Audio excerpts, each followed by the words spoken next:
Hey YouTube, this is Jaden Storm coming at you with a deck profile, and before I get into this deck profile, I want to make a quick announcement. Um, just throwing this out there, guys, if you ever want to know what other kind of decks I play in other games, I would be more than happy to put a deck profile on the channel of it for you.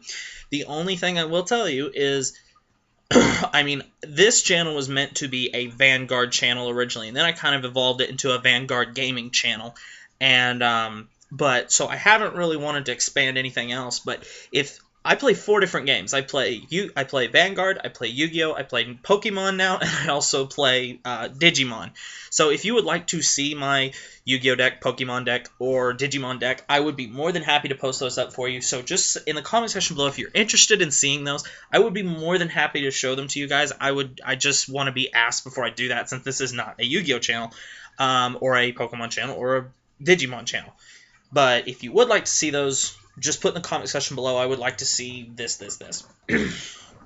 So anyway, guys, let's get into this deck profile. Today I'm going to be showing you a set 12 deck that I was able to finish this weekend. It's not the one I wanted to finish, but this is one of the other ones I did want to finish. The main one I'm trying to finish now is my Revengers. I still need 2 Raging Form Dragons. If you have Raging Form Dragons, I am willing to trade up to $50 a piece for each of them. So if you do have Raging Form Dragons, let me know. I'll be more than happy to trade for them or work something out. So anyway, guys, this is going to be my Dark Irregulars AmonReverse deck. I really like this deck. If you are looking at the 3 reverse units that we got in set 12, Bowing Sword Dragon Reverse, AmonReverse, and Lukier Reverse, in my opinion, this is the best one to play. No disrespect to Lukier, that is definitely second place in my opinion. Sorry to Narukami players, but I think the Narukami deck, it gets one good shot, and that's about it. And if you miss the shot, then you've lost the game.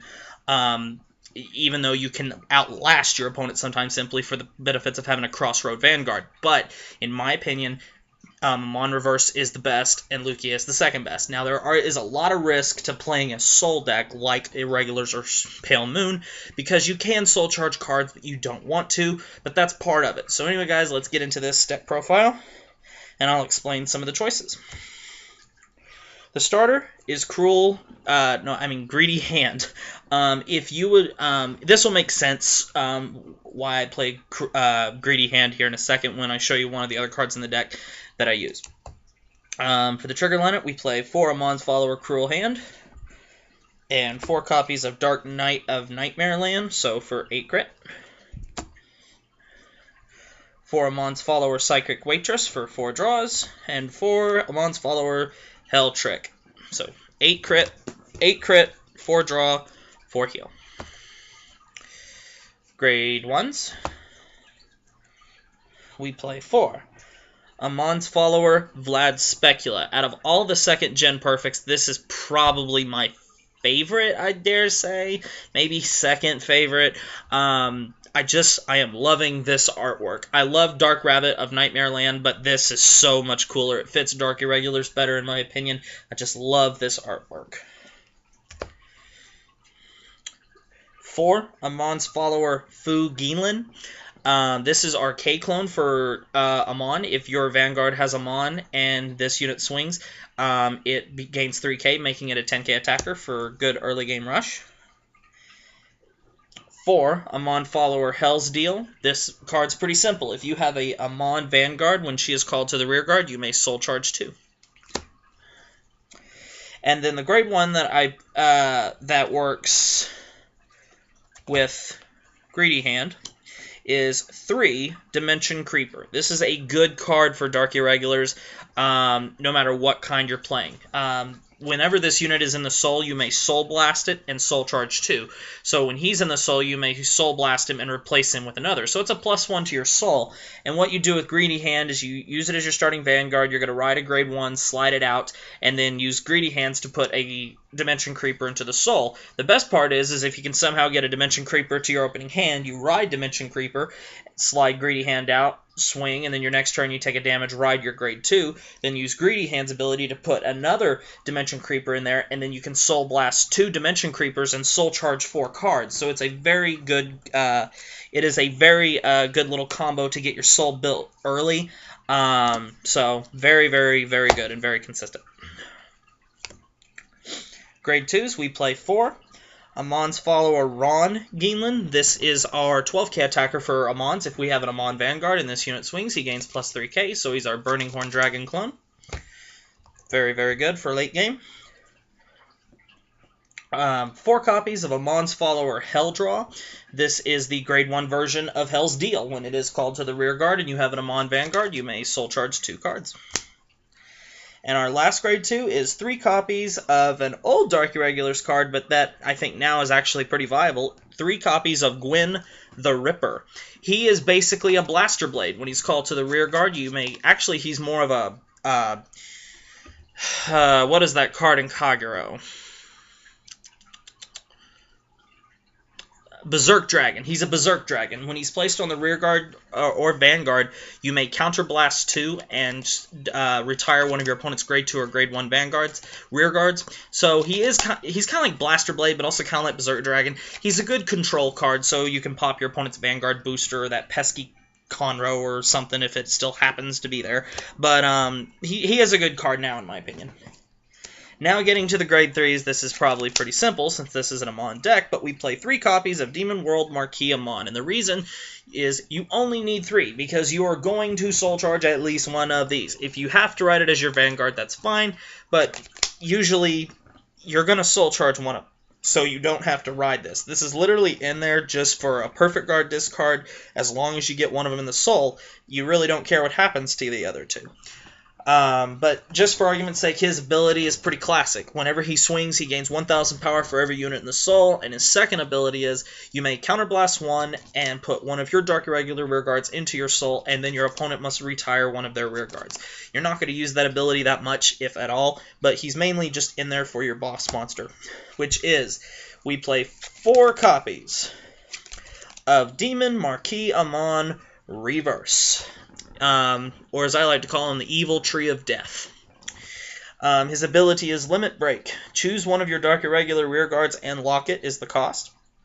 This unit gets plus 1,000 for each Dark Irregular in your soul until the end of turn. If the number of Dark Irregulars in your soul is 6 or more, this unit gets plus 1 critical until the end of the turn. This ability cannot be used for the rest of the turn. So it's real easy, guys. You just have to get 6 cards in the soul. That is real easy. With the Greedy Hand, Dimension Creeper loop, and then you have your Hell's Trick, your Hell's Deal, and Hell's Draw, you're going to be able to get your 6 cards in the soul. You're going to get your grade 1 Greedy Hand in the soul. If you get a Dimension Creeper in there and blast him out, then you're going to have 3 on top of your grade 2, and then it's really not that hard to get 6 units in the soul in a deck that literally just does nothing but soul charge. So very, very easy ability, and also his second ability is just like every Crossride Vanguard, is if his predecessor is in the soul, he gains plus 2,000, making him a 13k body, which is very, very good. The reason this thing, in my opinion, is the best out of all 3 of the reverse units that we have so far, he's the only one that has no cost. It's just lock 1 unit. That there's no counterblasting to it. That's why Gwyn the Ripper and Greedy Hand are okay in this deck, because there's nothing else in the deck that counterblasts. Lukia Reverse, you have to counterblast 1 and lock a unit. Vowing Sword Reverse, you have to counterblast 2 and lock 2 units. This, you lock 1 unit, and 9 times out of 10, you're going to lock the unit right behind him because he's going to gain a big boost off his ability anyway. Normally, he's going to be up in the 23s and 4s and 5s and have an extra crit stacked on him, so you don't need a boost. So now 9 times out of 10, your opponent is going to perfect guard this attack, but if they don't have to perfect guard it and they guard for 1 to pass, you've put them in a very, very hard position to deal with, because then it's okay, do I want to just take the 2 damage and hope for a heal, or try and block it and then have to take at least 1 rearguard attack, and if he does, and if I block his attack, then he's just going to stack it on another rearguard and then I'm screwed anyway. So this is a very, very, very good card. So if you are looking to play one of the reverse decks, I would suggest AmonReverse. Not that I'm saying I don't like Lukia Reverse. I think the deck is very, very good. I'm not saying that I don't like Vowing Sword Reverse. They're both very good decks in their own right. I actually lost this weekend to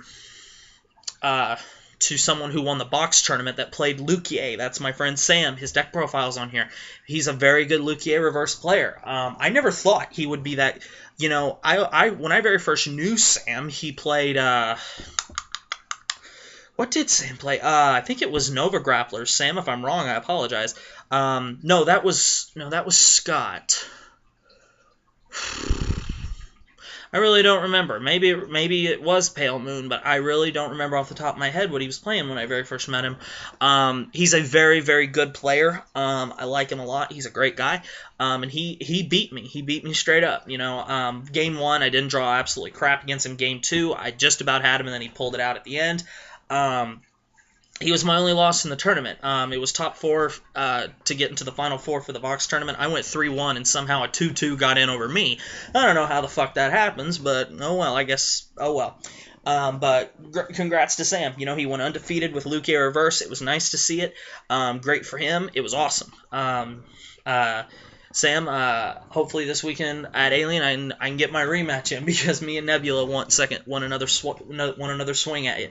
But power to you, man. You earned it, and congrats. But anyway, guys, this has been my AmonReverse deck. Just to recap the beginning of this video, if you would like to see my Yu-Gi-Oh deck, my Pokemon deck, my Digimon deck, I will be more than happy to post that. You just need to put in the comment section below of this video that you would be interested in seeing that. Or if you want, you can send me a message and saying, hi, I'm a Yu-Gi-Oh player, I'm a Pokemon player, I'm a Digimon player. I would like to see a deck profile of your deck that you play competitively. So anyway, guys, thanks for watching. Comment, subscribe, thumbs up the channel for me. Feel free to give me your suggestions in the comment section below. I'll be more than happy to hear them. So anyway, guys, thanks for watching, and I'll see you later.